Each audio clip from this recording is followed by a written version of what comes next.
Thank you for joining our talk, Building Scalable Cloud-Native AI Applications with WebAssembly. We are not Miley Fu. So Miley originally handed in this talk and had the great idea of presenting this topic, but she also is the co-chair of the KubeCon China in Hong Kong, and she wasn't sure if she can make it in time. So she asked us to take over, and therefore, as I said, we are honored to be here on stage and presenting this topic today for you. I'm Sven Pfennig. I think nothing more to add after this great introduction. You can find me with my easy-to-remember handle on GitHub and X. So take a photo if it's too complicated. I have great support here with me. Saiyam. Yeah, my name is Saiyam. Hello. Microphone 2. Hello. Yeah, works now. My name is Saiyam, working as Principal Developer Advocate at Loft Labs, creators of vCluster. You can find me on Twitter, pretty active there. I might reply you in between as well. So, let's get started. Yeah, with the agenda. So we're starting with a short introduction on what is this generative AI hype about. So then with new technologies, there come new challenges, and we are looking how to solve them. And the way we want to solve it, in this case, is with serverless and WebAssembly. In the end, you'll see a little demo on how it's working in real life. And let's get started. Saiyam, what is this hype about? Yeah, so before we get into the Gen AI kind of things, machine learning is everywhere. So it's not something that came out of the blue moon. It has been years of hard work that has been put in place, years of algorithms that have matured over the time to where we are today in terms of the applications we use. So you might have used some of the applications here listed or all of them, and each and every application has some sort of machine learning in that, and it gives you recommendations. For example, you listen to a certain music, and then it classifies you as other people what listen to the same music, what else they listen, and that probably shows you. And then there are a lot of other classification based on region, where you are located, and then grouping them together. Same for Airbnb. Let's say you stayed at a particular apartment, you booked a Airbnb, and then who booked that particular apartment, and the next ones, if you are searching for a different destination, those will be probably shown to you first. Same for shopping, same for Amazon, same for food. A lot of variables in what they want to show you with respect to what you are doing at that particular point of time. If you are buying something, then it automatically gives you the recommendation from the stuff that can be purchased for the stuff that you have purchased and classifying you. So we like it or not, we are the end users already. Like, even before the Gen AI movement, we were still as the end users, we have been using machine learning. So why this Gen AI movement? Yes, the whole generative AI thing came into limelight because of the famous ChatGPT. So I've divided this into actually two parts. One is the GPT-2, and another is when ChatGPT actually came out. So GPT-2 was the time when the scientists and the people, the researchers, they got excited. And that was exactly the similar kind of excitement that as end users when people saw ChatGPT. So it was the excitement of ChatGPT-2 was already there, so they already knew something like this was coming in. And over the next few years, ChatGPT came, and it blew the world of how well it can predict the next word and do it at scale by predicting a lot of things and generating new content, generating the new data points. So pretty simple it is. There is a huge section of the internet that you can call as a brain out there. You just ask the question to that brain, and you get a response from that brain. And that response is pretty, interesting in terms of how it is generating and how it is the conversation is done. It's basically you are talking with someone, you are getting the replies. Those replies might not be 100% true. So that's already always a disclaimer. Like if you want anything to be programmed, you still have to double check. It might work, it might not work, knowledge might be outdated, a lot of things. So before we dive, a few concepts. First, the AI. So think of AI as the intelligent systems. Actually, the agentic part is still not there yet, but still something that can a little bit of reasoning. Reasoning is very, very hard in the AI ecosystem. So it learns and then it has the human-like capabilities. On the machine learning sides, it's pretty straightforward that you have a model that is trained from an input. You give the input, the model is trained, and based on that trained model, there are predictions that happen. So in that, there is it divided mainly into two categories: supervised and unsupervised machine learning. For supervised, it's again pretty simple. You have the data, you are able to label the data and get some metadata out of it, and then learning from the past examples and predicting the outcome. The unsupervised is untagged data. So here we use the clustering algorithms rather than directly tagging with the labels.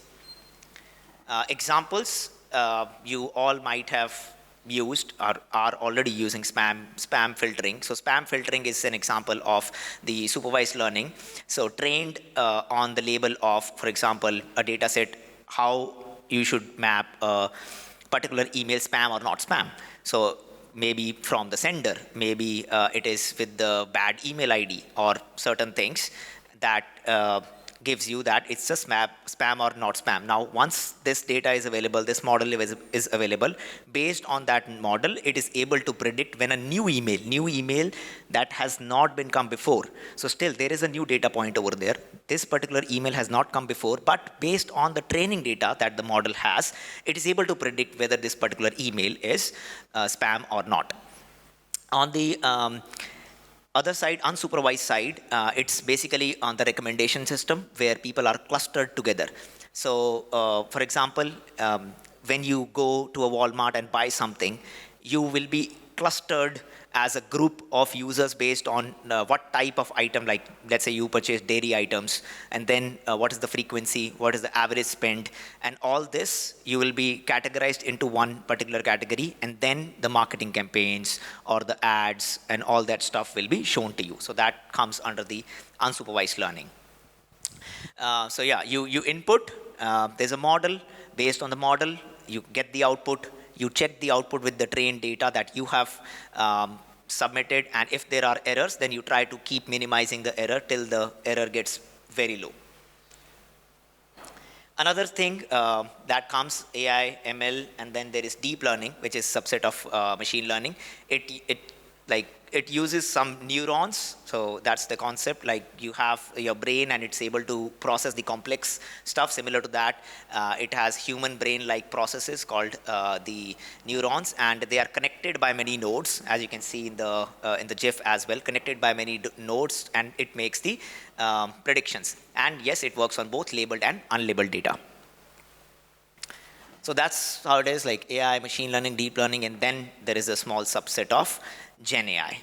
So in the AI ecosystem, when we talk about the AI inferencing, so what happens is when you have a particular model and you want to kind of access that model, like you want to hit the endpoint because that will be hosted somewhere. So that is basically the inferencing that you are doing at that particular moment when you are passing something and you are getting the result back. So the pre-trained machine learning models applies its acquired knowledge to analyze and draw conclusion from the fresh, unseen data. Use cases, speech recognition, image detection, autonomous vehicles, all these comes here. Costs of AI inferencing. So it's basically, you can use pay-per-use like cloud APIs.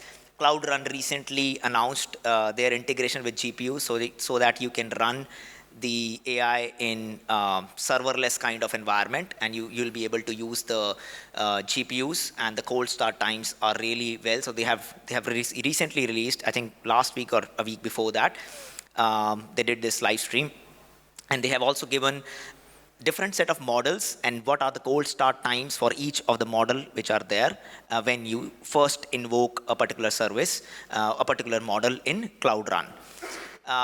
Another thing is, this is cheap, but again, when the request is low, it's fine. And then inferencing on hardware, this works when you have a lot of inferencing needs to be done because you have to procure the hardware. Again, it's cheap when your utilization is high. And if your utilization is low, then cloud-based API usually works.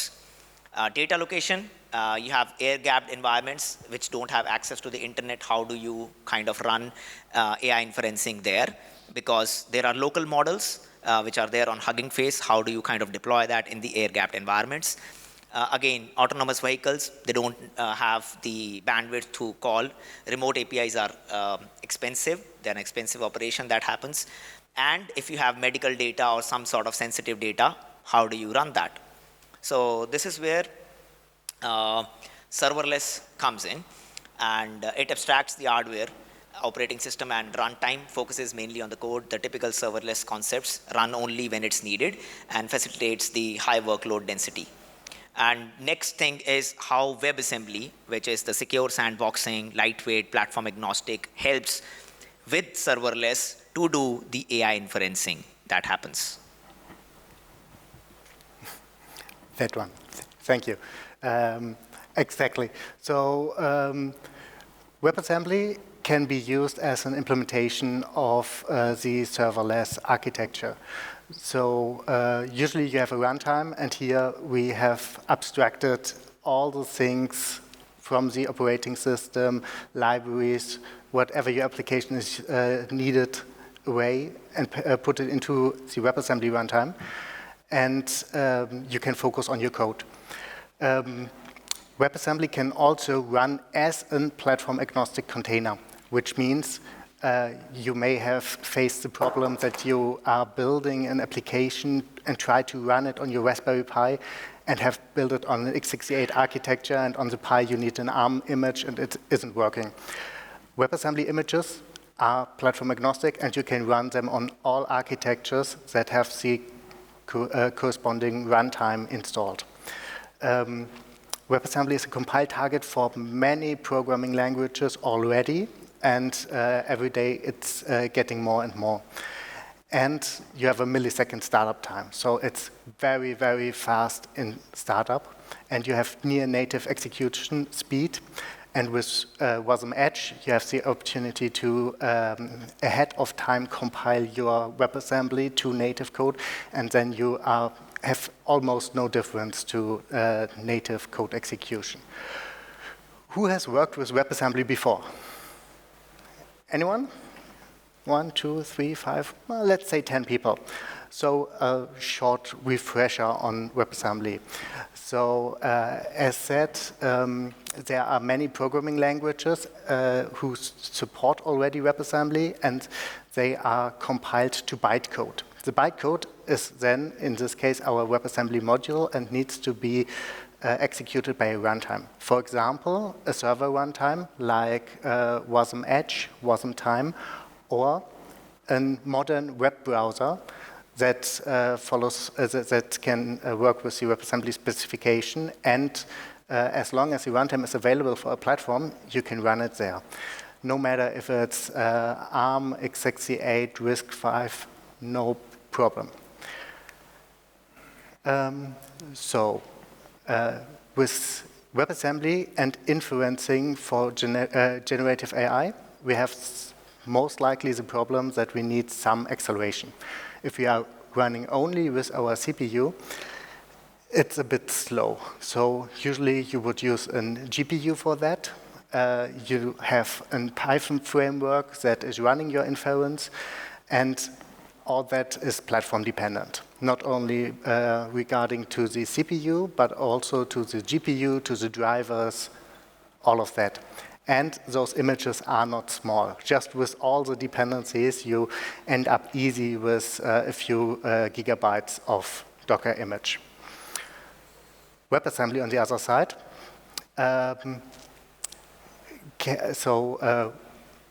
You have very, very small images because you only need the WebAssembly business logic, and the rest is done by the runtime. With WasmEdge and the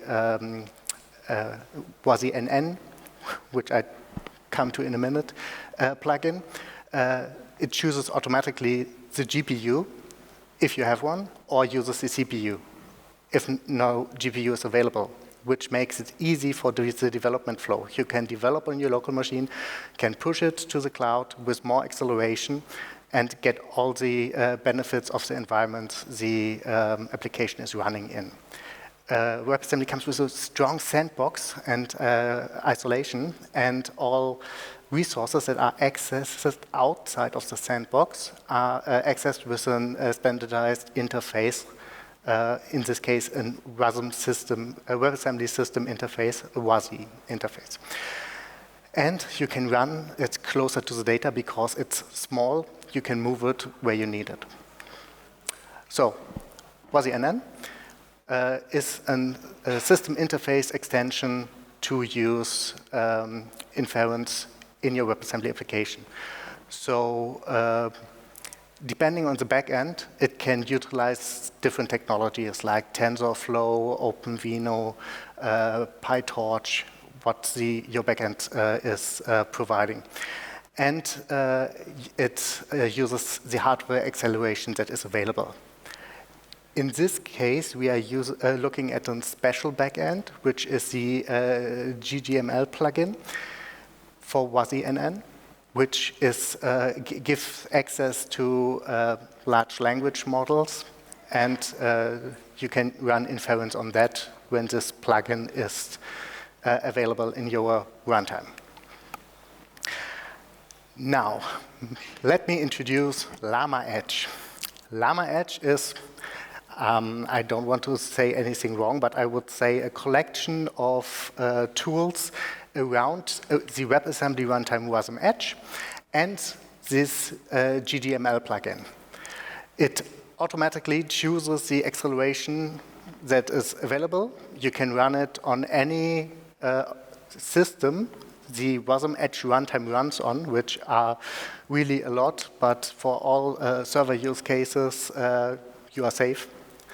And it's a project that should enable you that you very quickly can pick up a large language model and get something started without even knowing how WebAssembly works and what it does. At the moment, there are 130 and a little more models available, from text generation to text to picture to speech recognition.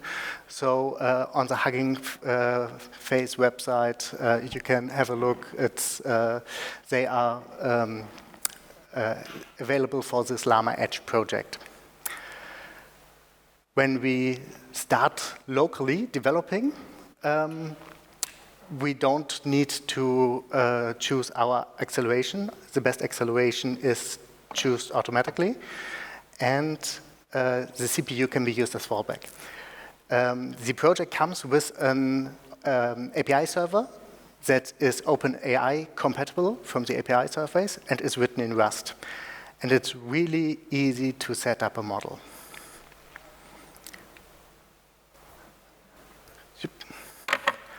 I would quickly demonstrate how it's working locally. Since we have the time, we have? Okay. We can do it directly, go to the WasmEdge website, and using everyone's favorite installation method, pasting some random script from the internet into your shell. This shell script now downloads the latest version of WasmEdge to have a fresh version and puts it into the local folder. It would download all the 4 gigabytes of large language model if needed. Fortunately, it is already cached on this machine.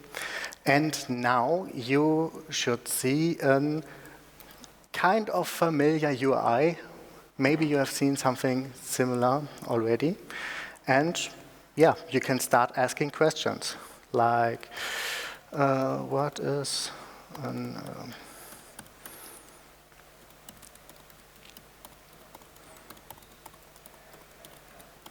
So what is an appropriate greeting in Hamburg? Now the complete model is loaded into the RAM of this device, which for the first request takes a little moment. But then the hardware acceleration of this M3 chip is already used to generate an answer. And yeah, guten Morgen, guten Abend, and hello, hello, this is an appropriate greeting. I'm a little disappointed. I thought it would say moin, but okay, it is like it is.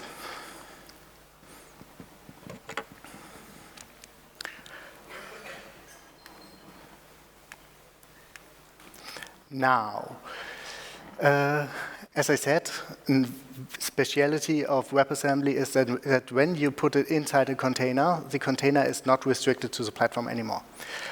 But thinking about your Docker desktop installation, how can we get a GPU in our container? So usually, Docker desktop is running inside a virtual machine, and all the things you want to interface with need to be available in this virtual machine.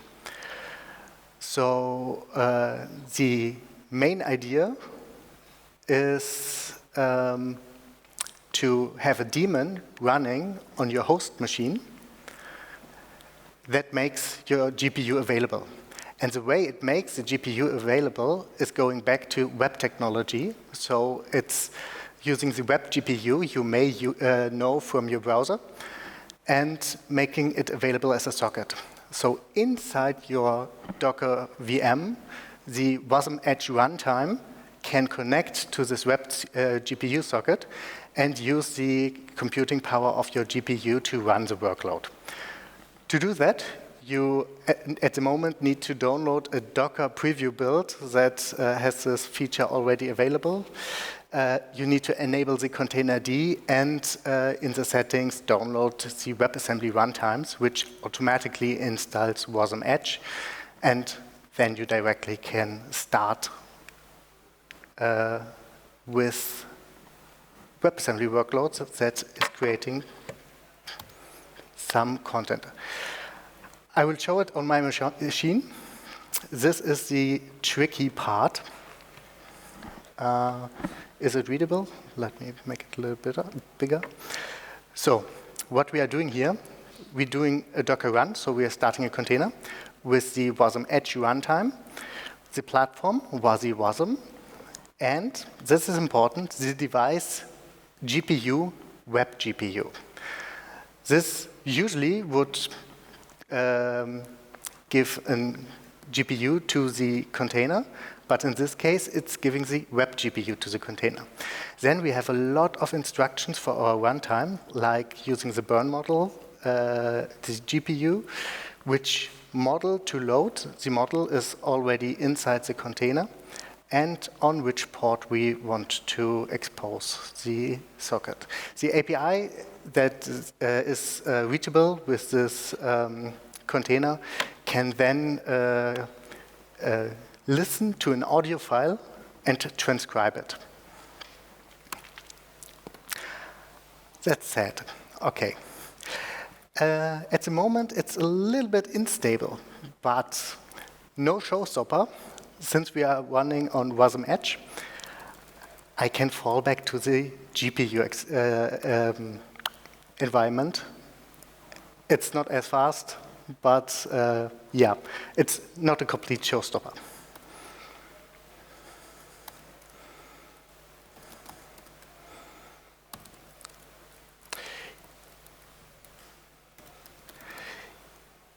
Here we have an audio file, which is telling something like, this is an,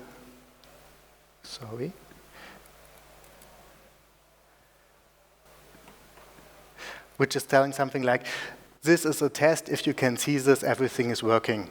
It's an audio file, and if it's recognized correctly, we see in a minute, or hopefully not a minute, in a few seconds, hello, I am Whisper machine learning model. If you see this text, then I'm working properly.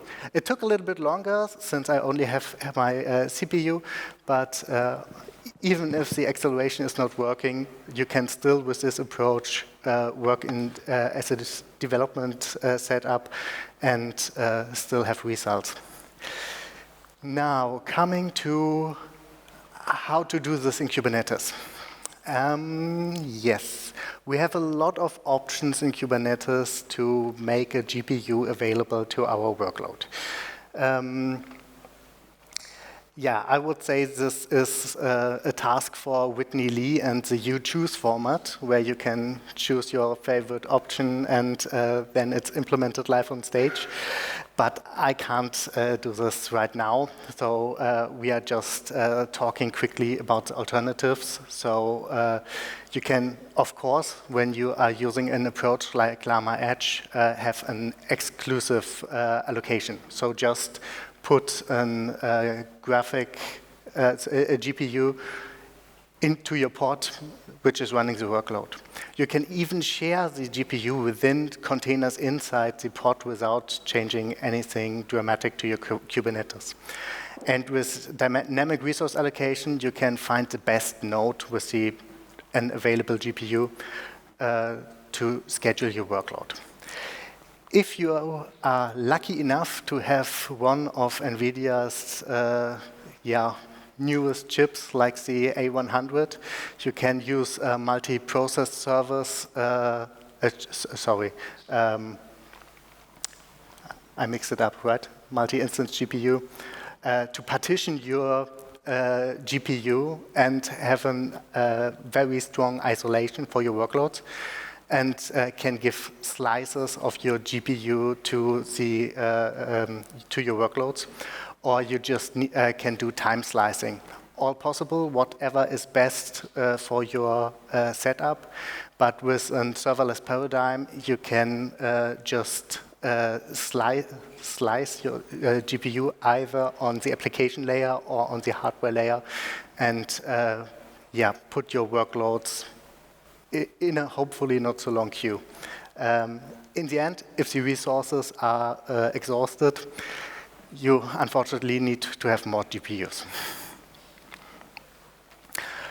Let's wrap it up. So, even if you have no idea how WebAssembly works and you are not so deep into WebAssembly, you still can benefit from the ecosystem since the tools are already there, and you can just play around with them and see what's working and what's not. You're not logging into an ecosystem because the API is compatible, so you can choose another vendor as well. With a serverless architecture, you can maximize utilization, usually with CPU, but it's also possible with GPU values, but it's always a trade-off, and you can't over-provision a GPU because it just takes time. WebAssembly is, in general, a good choice for an implementation of a serverless architecture. The fast spin-up time, the platform agnostic, and the ecosystem with the interfaces brings security with high isolation and flexibility. You can run it wherever a runtime exists. And GPUs in Kubernetes has many different solutions with different characteristics, but what's at the moment I haven't seen is a Docker approach. So maybe we see in the future web GPU on Kubernetes for sharing GPU resources, but that's food for thought. Questions?